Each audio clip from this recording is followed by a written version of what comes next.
Welcome back to The Real News. I'm Jessel Noor, bringing you part 2 of our discussion with award-winning author Nancy MacLean about her book, Democracy in Chains, The Deep History of the Radical Right's Stealth Plan for America. So 64 years ago, Brown versus Board of Education found that separate and unequal education systems for African Americans was unconstitutional. You argue that many Virginians initially actually accepted this decision, but a public campaign was launched to sway public opinion against it. Can you talk about that? You start off the first chapter of your book with this history, talking about how students and teachers in Virginia, led by students, organized to be part of Brown, and then the public response against it. Yeah, in the state of Virginia in 1951, there was an extraordinarily inspiring event that is really, in a way, a precursor to some of what we're seeing now with the teacher strikes and student and teacher mobilizations for good public education. In that strike in 1951 in Prince Edward County, Virginia, a young woman named Barbara Rose Johns joined with her favorite teacher, and the two of them worked together, or kind of strategized for a student strike to demand a better high school for the black children of Prince Edward County. At that point, many of the students were taking classes in tar paper shacks. They did not have indoor plumbing in many cases, while the white school was, the extraordinary state-of-the-art facility. And so the 200 students in this high school went out on a 100% solid student strike for a better high school. It was an incredibly inspiring event with the support of over 90% of their parents, the local black clergy and NAACP, and what they wanted was a chance to learn, to grow, to have the same opportunities as other children in their cohort and their era and their community. And they only went back to school when the NAACP agreed to take their to take their case against discrimination to the courts. And at that point, the students went back to school, and this case from Prince Edward County became one of the 5 eventually folded into Brown versus Board of Education. Fast forward a bit, and after the Brown decision was issued by the court, Virginia's extremely conservative white elite began in 1955 and 56 to do everything it could to undermine the success of that decision and to deny black children and communities the constitutional rights that had just been recognized by the court. The way that they did this was through a program called Massive Resistance, and they led the program of massive resistance and goaded the wider white South onto it. And one element of that massive resistance was state-funded tuition grants, what we today would call vouchers, to enable white parents to pull their children from public schools to private schools that would be beyond the reach of the federal court's ruling that segregation was unconstitutional. So that's actually how I got into this story, and it was a story that led me to the surprising discovery that essentially the entire American right, and particularly of interest, this free market fundamentalist right that was just beginning to get organized in those years, supported these tax-funded school vouchers, and even in many cases supported the school closures in Prince Edward County to prevent the Brown decision from being implemented. So that was fascinating to me, and I discovered that Milton Friedman, the Chicago school free market economist, had issued his first manifesto for such vouchers in 1955 in the full knowledge of how it could be used by the white segregationists of the South.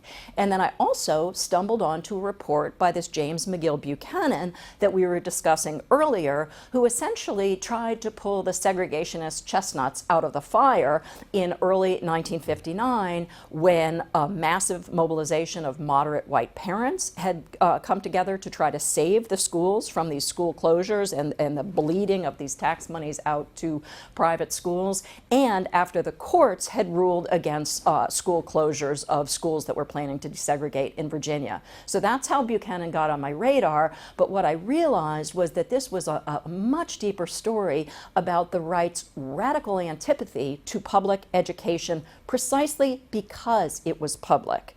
And here I think it's important to point out that when this was happening in the late 1950s, American schools were the envy of the developed world. We led the world in the efficacy of our public education system. Our schools were a model for the wider world, and yet this right was attacking public education even then.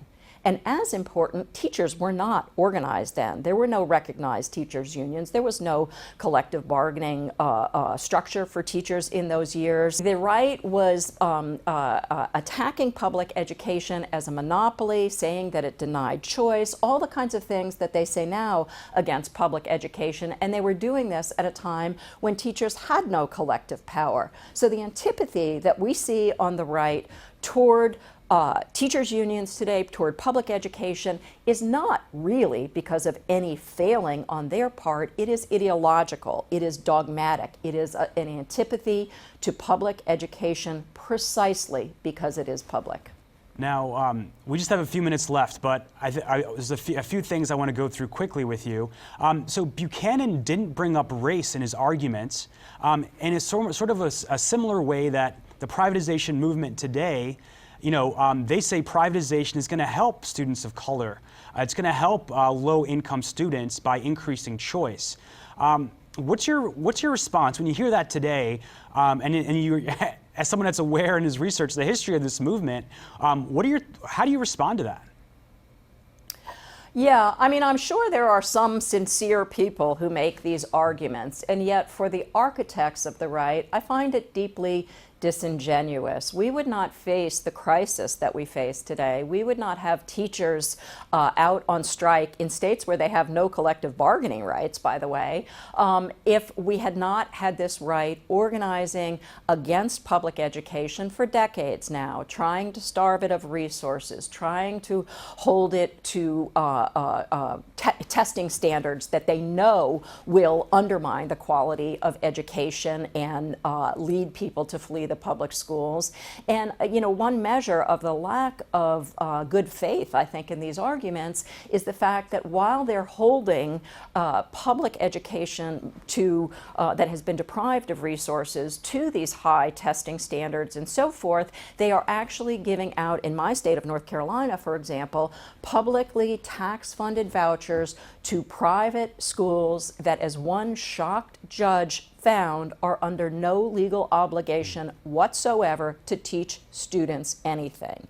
And in fact, one private school system in North Carolina, a Stanford study found, had taught students nothing in mathematics for 180 days and very little in English. So what we're seeing basically is a kind of ransacking of a precious public resource that has been built up over generations. Nationally, from the early 19th century, our public education system was developed with tremendous investment by taxpayers and citizens and teachers and former students and so forth. And now in North Carolina, what we're seeing is this terrible, terrible, sad irony that a state that was once one of the poorest in the region, that dragged itself up by investing in good public education, by investing in public infrastructure, is now being dragged into competition with Mississippi and Alabama and other southern states that have starved their schools for years by a Republican Party that has been turned into a delivery vehicle by the Koch donor network. And if you look at these laws passed around the country, they have, the Koch brothers, ALEC, these are all funded by these groups. These groups put out secret memos released by The Guardian, responding to these teachers and, giving lawmakers, ways to respond to them. And their stated goal in these leaked documents is to destroy teachers, is to take on unions, especially teachers' unions, for their opposition to these laws. Unfortunately, we're out of time, but we'll definitely have you on again. Nancy MacLean, author of Democracy in Chains, professor at Duke University. Democracy in Chains was a finalist for the National Book Prize in 2017. It'll be out in paperback on June 5th. Thank you so much for joining us, and we'll definitely have you on again soon. Thank you, Jessel. Thank you for watching us at The Real News Network.